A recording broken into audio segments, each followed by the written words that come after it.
Hello, thank you for joining us again at Miniature Wargaming Labs for another We Discuss. And this time we're discussing Gaslands! Sorry. I've commented before that I travel around a lot. Yes. And I made a comment that I go into a store and they try to push Frostgrave. And I tell them, no, I'm not buying a new set of miniatures and a new rule book. So the last time I've made my little rounds around the country, they've tried to push Gaslands Refuelled. And I said, no, I'm not buying another rule book. Why? And I'm not buying a set of miniatures. And they said, what are you talking about? Just buy any toy car. No, any toy that's car. How it starts. It's a $1 car. You go to the grocery store. You're getting your bread. You're getting your milk. Hey, look, there's a rack of $1 cars. You just grab one. That's all you need. I mean, you go home with 20, but you only need one. So, all right, let's start with the game. Who made this game? So it's published by Osprey Games. Obviously, we love Osprey Games. But more specifically, Mike Hutchinson. This is the second iteration of Gaslands. And this started off as a blue book. It started off as one of Osprey's blue books as just Gaslands. Post-apocalyptic vehicular mayhem was the full title.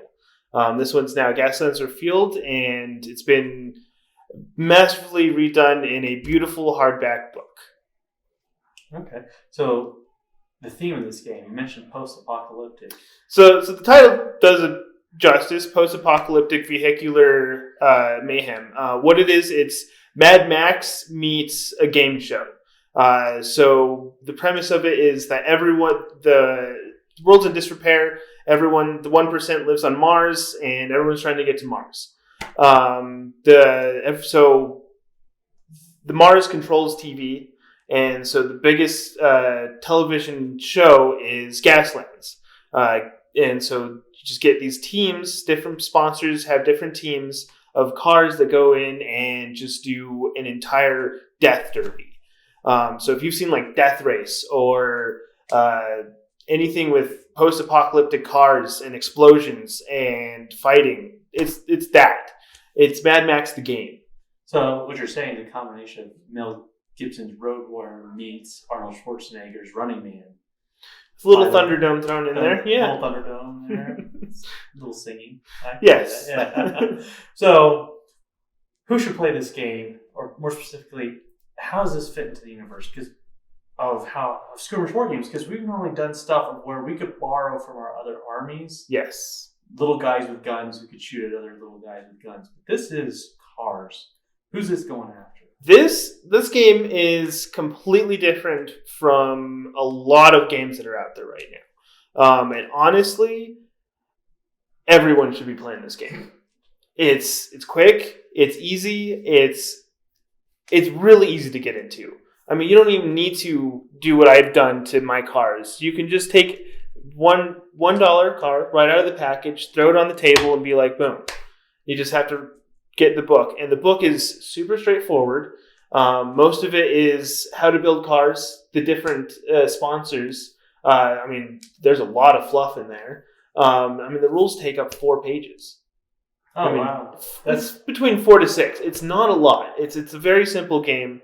But it's a game this is the game that if somebody wants to play a miniature game but doesn't want to get into miniatures, everyone can go home and grab one of their kids' cars. Be like, hey, I paid for this. It's mine now.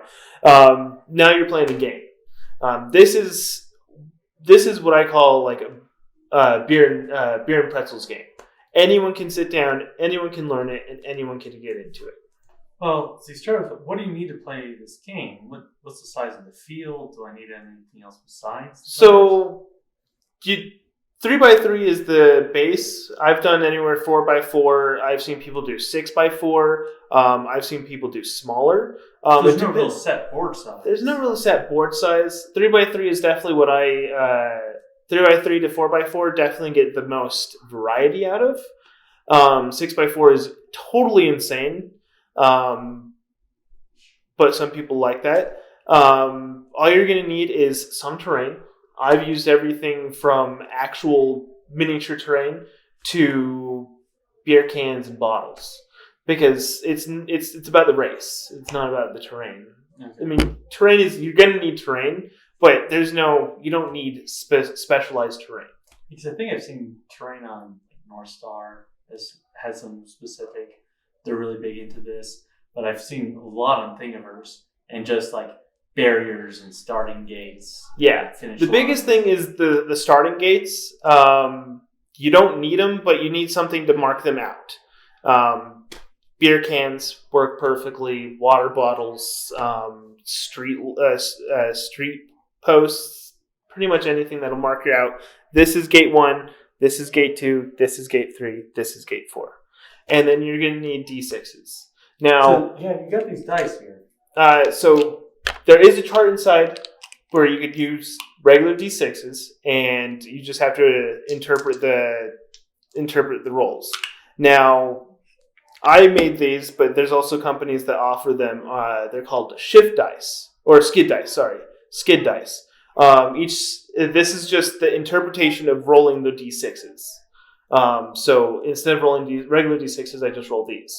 Okay, we've seen that with Necromunda. Instead of reading the numbers and checking the table, it's just like wounds. It's already on there. Yeah, it's there. So there's no. So all you need is D6s. The most you'll need is 6. Okay. Of course, I have 12. Usual. Only 12? Only 12. And of course, cars. There is a token page in the back that comes in handy, but really any kind of token we'll use. Like pennies, you could use pennies for the damage. But you can. There's also template. The templates is the big thing that you'll need. So this is how you move. So you have these templates. There's plenty of resources online. You could get them either in acrylic, MDF, or you could print them out and use the paper versions. You just need to go onto Osprey's site, and they have the downloadable and printable version. But that's it. Like I printed these out one day and just cut them out, and I have a bag of them in my play bag. Okay. So how do the game mechanics work? Because you're saying 4 to 6 pages of rules. What are you doing? So you take a car. Everyone lines up at the beginner, and everyone starts at gear 1. So everyone's at the lowest gear. There's 6 phases. There's gear 1, 2, 3, 4, 5, and 6. So at gear 1, everyone in gear 1 or higher will go. So at the beginning, everyone will go. So let's say I put a straight long down. So you're going to move from the beginning of that template to the end of that template. And then so on. So you can only do one thing. You can only move, and then you can shoot. So you move, shoot, end. Unless you crash into something, of course. And there's a whole section on crashing and burning and things like that, depending on what you crash into.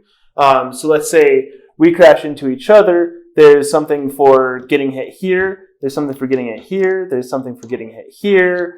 Each one is slightly different on how it affects the car. But it's all on one page, describes the whole thing. Then you go into the next step, which is 2. When you roll, you'll roll dice to determine if you make the how far you're going.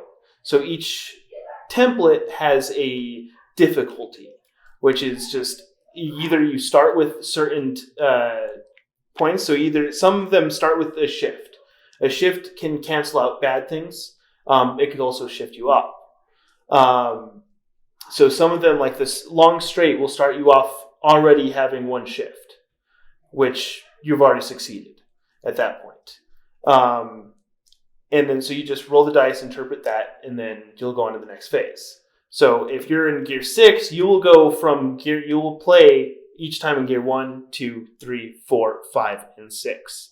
But the faster you're going, the less you can do. So you can't do any hard turns when you're in gear 6. You're just going way too fast. So the complexity of the game goes up the more turns you go into the game.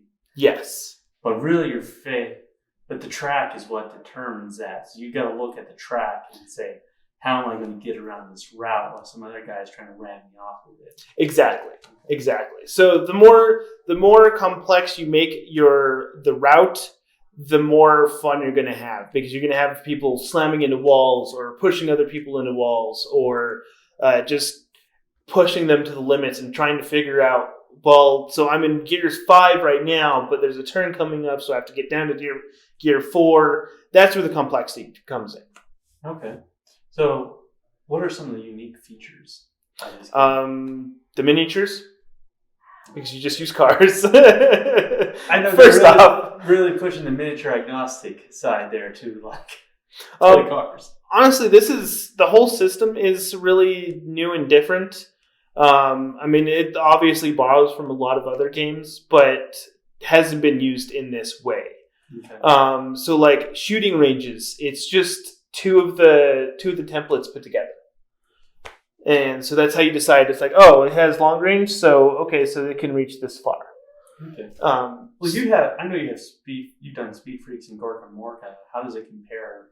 This takes all the complexity and tons of rules that you find in those two games, and throws them away. This game heralds simplicity, and makes it. And it's all about the fun and carnage. And actually, in the rule, there's the rule of carnage. Go with whatever causes more explosions, which obviously means you're going to go head to head with somebody, and whoever makes it out wins. Okay. How's the book laid out?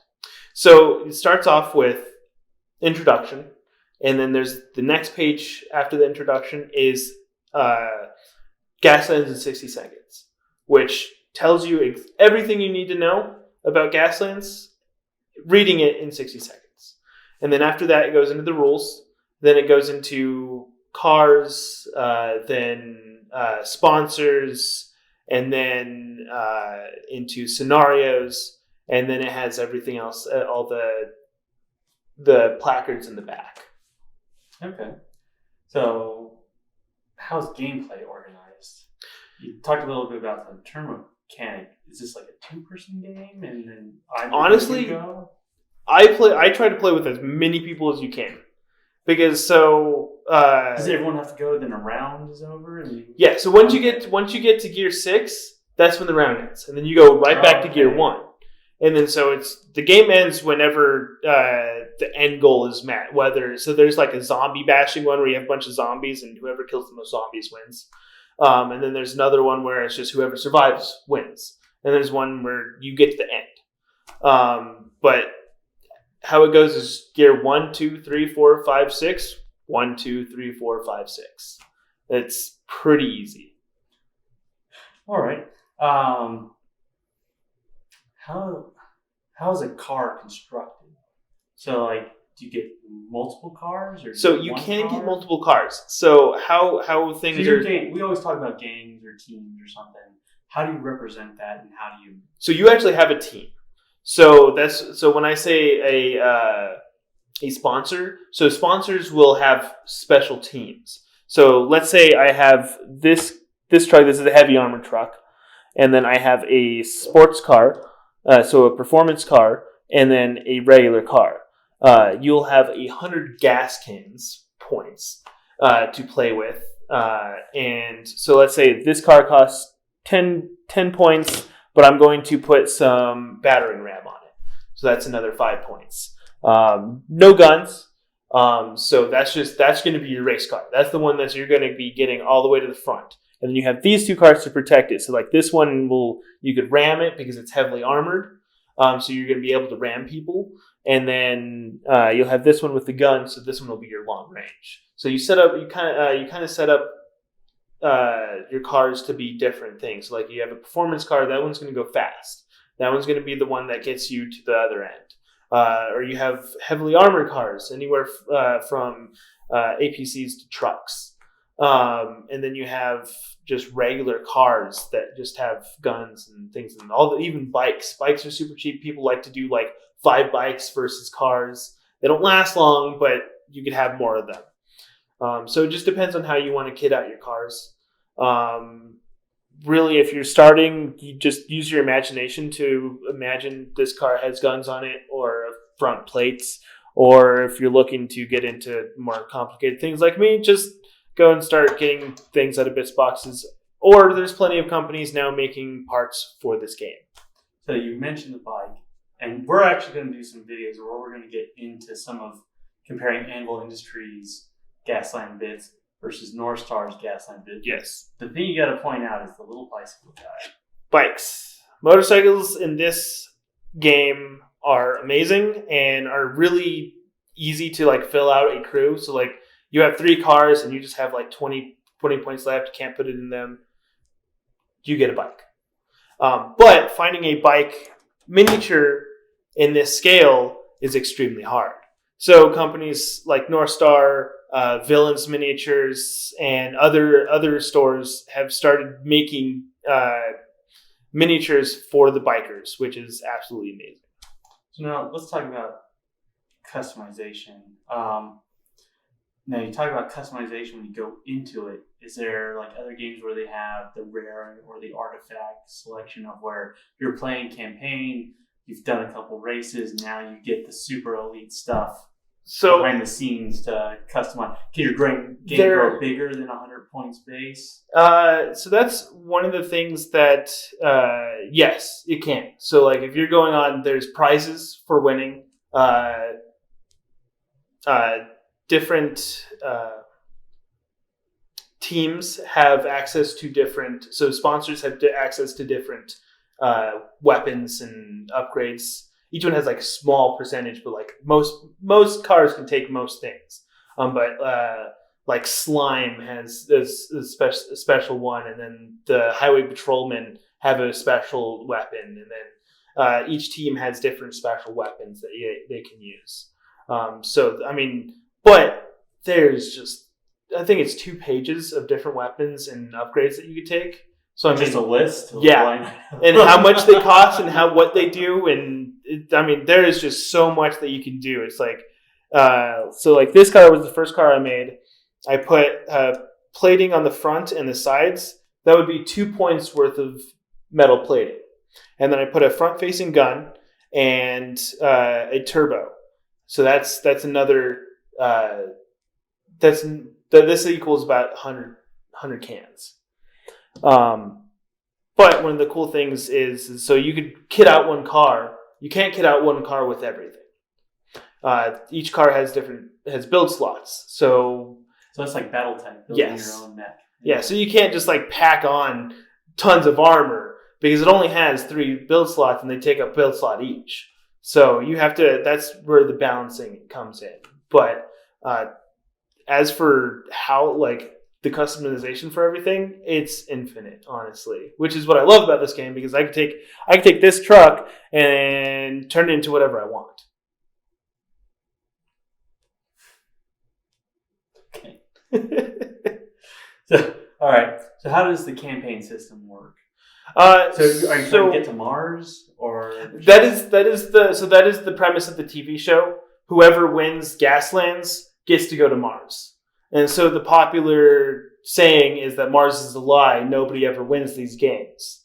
So that's pretty much, you're trying to gain enough fame to get promoted to go to Mars. Is pretty much what it is.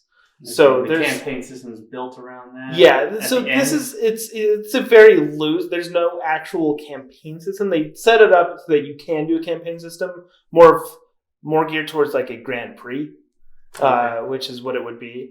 And I've kind of been messing around with that myself, and that would be the best way to do it. It's like, oh, we're doing a 6-race Grand Prix. Whoever wins goes to Mars. So this almost sounds like, all right, so we talked about Ragnarok in one of the previous videos of where that is a campaign system. Yes. Dropping in, dropping out. This sounds more like, let me go down to the game store and I'll scoop these 3 cars into my pocket and I'll play a game. Yep. And that's that, and I'll go home. Yep. So it's a cheaper version of Kill Team. So I need a rule book and 3 toy cars. Exactly. I'm just going to drop in and play some games. Yep. And would actually fit in thematically with the narrative, with the fluff of the game. Oh, very much so. Like, there's no point in winning. We're just here to race. Yes. Dash into things. Okay. Yeah, no, this is definitely one of those games that people come by and they're like, whoa, what is this game? Because everyone's used to seeing Space Marines or toy soldiers or things like that, or wizards on the table. But people don't see cars. And so people, whenever I play this game, everyone like, there's a crowd. There's always people stopping me like, oh, what are you playing? And of course, I love to invite people to play Gaslands. It is one of my favorite games, and I've never had anybody not have fun with this game. I had people that don't play games. This is their first game ever. And they're like, man, I want to play this more. And they keep coming back and they play Gaslands. They're making stuff. They're making stuff for Gaslands. I mean, there was one person that came in, started Gaslands, got a demo of it. Next week had 3 personalized cars and terrain built for Gaslands. So it's just one of those games that anyone can play and everyone should play. Well, I think there's also a business case for you. So Brian is the bits dealer. So he has a box of bits in the bag. So yeah, sure, go get your cheap cars from home. Come back. Oh, do you need a gun for that? I just so happen. I may or may not have a special box for this game. You're financially incentivized to push this game. I also work at this game store, so yes, I am. All right. So what would you say this game is missing? Besides, it doesn't have a campaign system. A set campaign system. Like, I would love to see a 8 to 10 race campaign with each race being set in like a different arena, with some like different things happening in the arena. You don't have to be specific. You don't have to set up the race course specifically, because that gets too complicated with people building terrain and everything. But something like, oh, this one has 10 turrets in it. So you set up the turrets and then you build the terrain around those turrets. Or this one has a death pit in the middle of it. Or this one has giant balls that are running around. Something like that. I was wondering, does it have like the wandering monster or random environmental effects? There are some... Something like a dust storm comes through. There's not really a lot of that either, which I would love to see. Like, one of my favorite things in Blood Bowl is that if you get too close to the stands, there's a possibility that the fans will kill you. I love that, and I would love to see like the fans like revolting and like coming onto the board, or like another car just bust through and like, or because there is a scenario based around monster trucks. And so, I mean, of course you can't do a car rally without monster trucks. So I would love to see rules for like random monster trucks coming on and just like trying to destroy you. Or, I mean, there are scenarios where there's zombies on the board and you have to smash the zombies. There's ones with turrets on the board, and you just have to survive. I mean, you can destroy the turrets, but they're small and fit under your car, so you can't just like run them over. There are things like that, but I think that can be expanded on. So where do you hope this game goes? Is there an expansion that you can really put on here? They added a couple expansions, with just adds like more cars, more weapons, and more teams. But honestly, I mean, this game is just so good as it is. I don't see a way to improve it immensely. It's already one of those games that I will always recommend, and I will always be down to play. So I just hope it goes bigger and better. Well, I mean, I see like Gaslands Overdrive, and that's where we make it as complex as Speed Freaks. So yes, once you're in with Refuelled, you can play Overdrive, something like that. Because the thing we've seen in all these games is that you get a customer base, and you either got to keep on growing that customer base infinitely, or you need to get the same customers you got and sell them new miniatures and new books. The Games Workshop model. Yes. So now I will say that I have heard of Gaslands being hot in the Hot Wheels market, or the toy car. Yes. So those people are not miniature players. So you're trying to sell me on like, yeah, these are cheap, but it's still new miniatures I gotta do crap with. Yes. But there are groups of people that don't play miniature games, but they have a crap ton of these cars. Yes. And here in Albuquerque, there are some car fanatics of all sizes. Yes. So this is where something I can see Osprey Games making a play at a community that most game designers have never even thought about tackling. This is going towards like the car enthusiasts. Yeah. Like, hey, you know what? You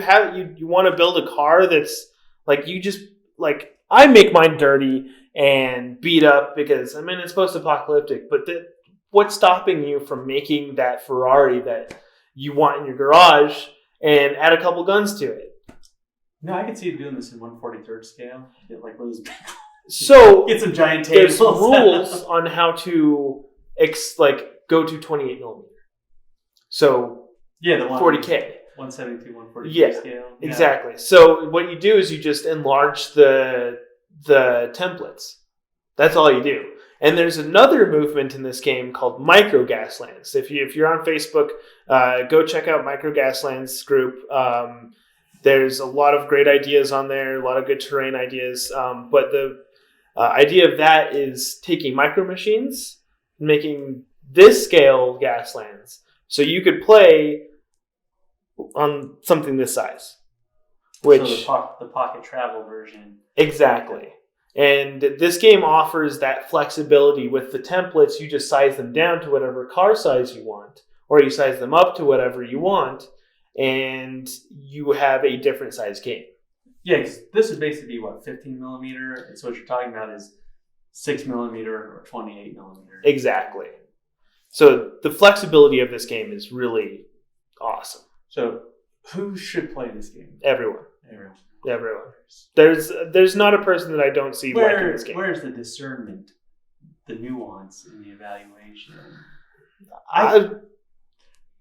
So we've talked about advanced and intro games. Is this an intro game? Yes, 100%.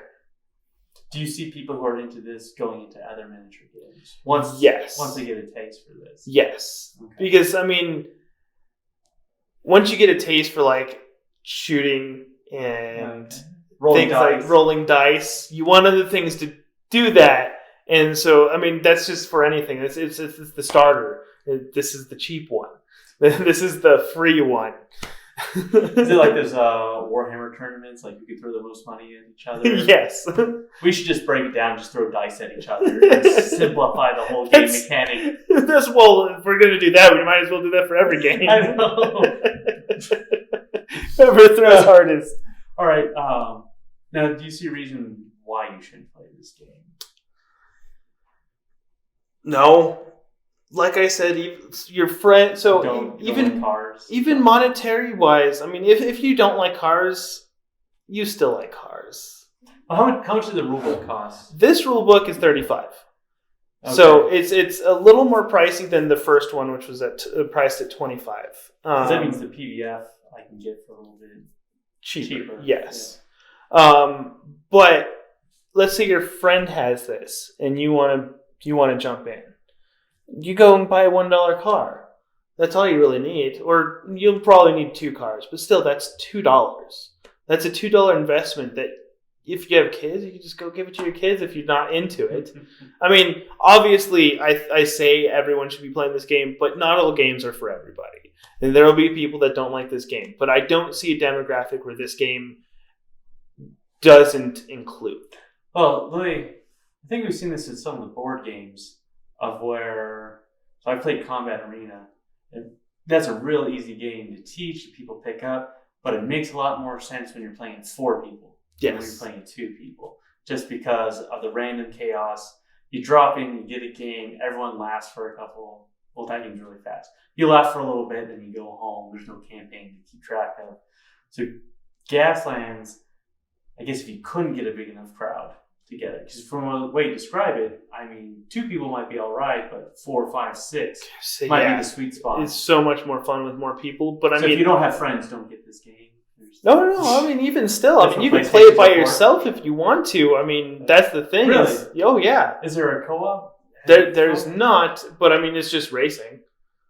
I want to move my car like this and like this. I mean, there's still there's hazards and everything. So one of the other unique things about this game is when you're going to choose your template, the one you pick up, the first one you touch, that is it. you can't deliberate, you can't pre-measure, you can't do anything like that. Okay, that's interesting. So the first one that you pick up is the one you take. If you can't choose it, then the next person will choose this for you. So if you're playing alone, which I still haven't figured out like how you play alone, but this is a game where I can see somebody playing alone. Obviously, this game is a lot more fun with more people, and I see it capping at 8. There's too many people. Exactly. At that point. Exactly. Especially on a 3x3 board. At 8, I push it up to 4x4, just because you have more range of the board. Especially if you're doing the regular amount of cans. On the other side, a lot of people love Mario Kart, including me. And so a lot of people have been playing around with how to do single cars and how to make it fun with just one car instead of having a team. So mostly what makes this amazing is the community. So if you're on Facebook, check out all the Gaslands. There's more than 5. And they're all amazing. They're all everyone on there is super awesome. And they're all making new rules. So think about that. One of the things I like about Blackstone is they call it the artificial intelligence, but let's just say it's a table-driven intelligence. You roll a die. Okay, I can see that applying here. Can I drive straight? You can set up an artificial intelligence for the car. We'll call it Gaslands Auto Drive. Yes, autopilot. Autopilot.